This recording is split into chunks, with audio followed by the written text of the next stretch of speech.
आवाज news true voice. నమస్కారం Awaaz news కి స్వాగతం। గో బ్యాక్ మార్వాడి బంద్ పిలుపు నేపథ్యంలో ఆర్య వైశ్య పోరాట సమితి జాతీయ అధ్యక్షుడు గంధె ప్రేమ్ కుమార్ గుప్తా తీవ్ర ఆవేదన వ్యక్తం చేశారు। మార్వాడీలు కార్పొరేట్ సంస్థలు ఆన్లైన్ వ్యాపారాల కారణంగా వైశ్యుల ఉపాధి అవకాశాలు దెబ్బతింటున్నాయని పేర్కొన్నారు। వ్యాపార నష్టాలతో చాలా మంది ఆత్మహత్యలకు పాల్పడుతున్నారని ఆందోళన వ్యక్తం చేశారు। ప్రభుత్వాలు తక్షణమే చర్యలు తీసుకొని 80% అవకాశాలు స్థానికులకు కేటాయించాలని ఆయన డిమాండ్ చేశారు। లేదంటే వైశ్యుల పరిస్థితి మరింత దారుణమవుతుందని హెచ్చరించారు। నమస్కారం, మీరు ఎన్నో రోజుల నుంచి ఉద్యమం చేస్తున్నారు। గో బ్యాక్ మార్వాడి అనేది మీరు ఎన్నో రోజుల నుంచి చేస్తున్నారు। ఇప్పుడు అది ఒక ఉద్యమం ఉవ్వెత్తున ఎగిసిపడుతున్న ఉద్యమంలా సాగుతుంది। నిన్న కాంచం సత్యనారాయణ అన్న వాళ్ళు కూడా భారీ ఎత్తున ర్యాలీ నిర్వహించారు। అసలు ఉద్యమం చేయాల్సిన పరిస్థితులు ఎట్లా ఏర్పడ్డాయి, ఏంది మాకోసారి ఆవాచారం తరపున మీకు తెలియజేస్తారని చెప్పి మేము రిక్వెస్ట్ చేస్తున్నాం। అందరికీ నమస్కారం। అప్పుడున్నటువంటి పరిస్థితులు ఇప్పుడున్నటువంటి పరిస్థితులు పూర్తిగా తారుమారైనవి। జనరల్ గా ఉన్నటువంటి ఉద్యమం వేరు, ఇప్పుడు ఉన్నటువంటి వాస్తవ 20% ఉత్తరాది రాష్ట్రాల నుంచి వచ్చిన వ్యక్తులు కోల్పోయారు। ఇక మిగిలినది చివరికి ఆ 10% అద్దెలు కట్టలేక, బతకలేక, వ్యాపారం చేయలేక వలస చేస్తున్నారు, ఆత్మహత్యలు చేసుకుంటున్నారు। లాస్ట్ కు ఎక్కడ లేనటువంటి పరిస్థితుల్లో హైదరాబాద్ నగరంలో బతకడానికి అసలు ఊహించినటువంటి ఉద్యోగాలు, వాచ్మెన్ డ్యూటీలు చేస్తూ ఉన్నారు, హోటళ్లలో చిప్పలు గడిగేటువంటి పరిస్థితి వచ్చింది। దీని గల కారణాలు ఏంటంటే ఉత్తరాది రాష్ట్రాల నుంచి వచ్చినటువంటి వ్యాపారస్తులు ఆ స్థాయి వరకు వ్యాపారం వెళ్ళిపోయింది। దీనికి కూడా గల కారణాలు చాలా బలంగా మనం ఆలోచిస్తే ఒక్కటి మాత్రం క్లియర్ అర్థమైంది।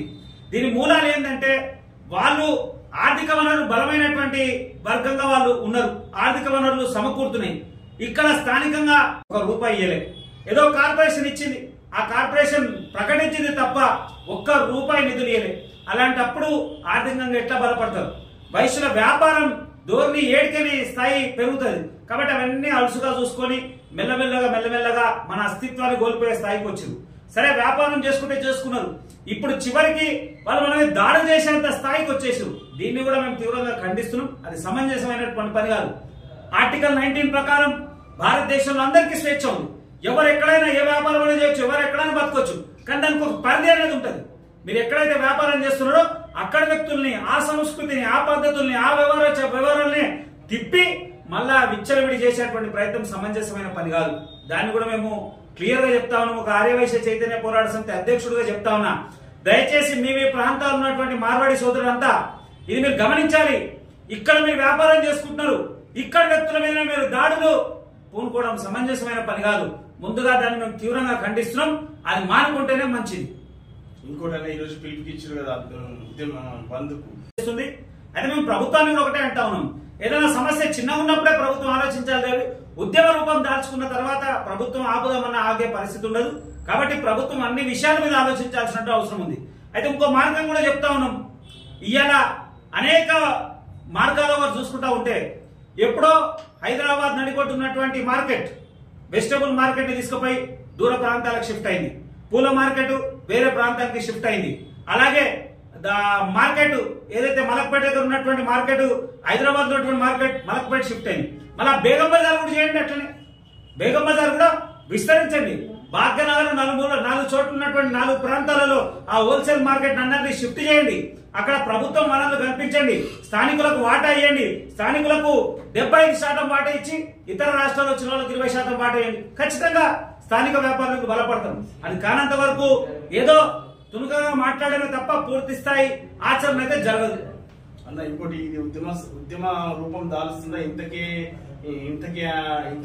ఇవన్నీ బంద్ చేసి ఈ కామర్స్ కూడా కొంత తగ్గించి, ఉత్తరాది రాష్ట్రాల నుంచి వాళ్ళ తగ్గించి స్థానికంగా ఉండేటువంటి వ్యాపారాల దగ్గర సరుకు కొంటే కొంత అవకాశం ఉంటుంది, మెల్లమెల్లగా బలపడేటువంటి అవకాశం ఉంది। ఇప్పుడు వ్యాపారాలంటే ఒక వైశ్యులే కాదు, అందరూ కూడా చేస్తారు కదా। ఇప్పుడు అందరికి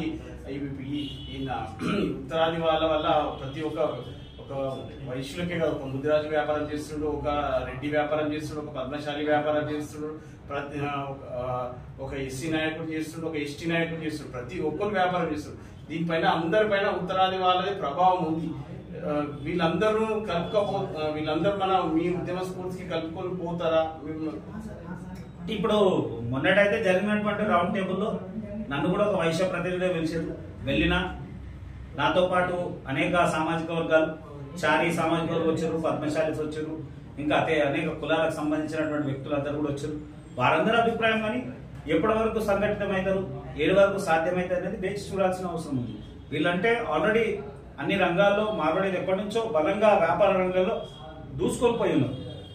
కాబట్టి ఆ స్థాయి వాళ్ళ వ్యాపారం ఏ స్థాయి వరకు ఉంటుంది, మనం ఎంతవరకు వాళ్ళతో అందిపుచ్చుకోగలుగుతాం అనేది మన వ్యాపార ధోరణిని బట్టి ఉంటుంది. కానీ ఎంతైనా ప్రభుత్వం ఏదైతే రాష్ట్ర ప్రభుత్వం కొంత సహకరిస్తే కలిసి వచ్చేటువంటి అంశం ఉంది. మీరు ఇంకా ఉద్యమాన్ని ఇంకా ఉధృతం చేసే ప్రణాళికలు ఏమైనా ఉన్నాయా? చాలా వరకు ఉన్నాయి, కానీ అది పూర్తి స్థాయిగా అందరూ కూర్చొని మాట్లాడి దాన్ని ఏ నిర్ణయం తీసుకుంటుందని చూసి ఆ నిర్ణయం తీసుకునేటువంటి సమయం కొంత పడుతుంది. కానీ అన్ని కలిసి చూసి నిర్ణయం తీసుకుంటాం. మీ అమూల్యమైన సమయాన్ని మా ఆవాజ్ ఛానల్ కేటాయించేందుకు